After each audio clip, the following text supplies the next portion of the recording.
會唔會將籃球鞋當係出街嘅 outfit 去着嘅咧？好，Hope Stretch 嘅觀眾大家好，又係我阿川啊，歡迎嚟到新一集嘅今天穿什麼？咁今日咧，我哋就嚟到呢個灣仔修頓遊樂場，咁啊一齊睇下呢度嘅籃球員到底係着啲咩鞋打籃球，同埋問下佢哋到底會唔會着籃球鞋出街，同埋佢哋會着邊一對籃球鞋出街呢？咁我哋即刻去片 ，Let's go！ 想問下你哋而家腳上面着緊嘅係咩牌子、咩款式嘅籃球鞋呢？呢對李寧嘅 DL1 咯，準者嘅咩理髮師嘅3度 Air Force One。原先係去呢個維園去年宵啊，咁啊等緊個 friend 啊，咁我而家就着緊對鞋打住先。都係 S 喎，因為平時出街着嘅啫，但係就想打下波咁樣都 OK 啊。兩位咧會唔會將籃球鞋當係出街嘅 outfit 去着嘅咧？你話如果 D 幅嘅話，可能會 D 幅嗰個色嗰啲款就係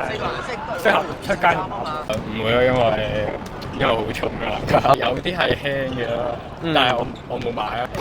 自己又唔會啊，因為就係驚對鞋會爛同埋會磨蝕晒咯。可能你平時行嗰啲路都可能會有啲石啊，同埋有啲水氹嗰啲。會嘅，但係我係會喺買咗新鞋，舊鞋就會撞咗出街咯。因為可能落樓下嘅時候手痕就想打下波。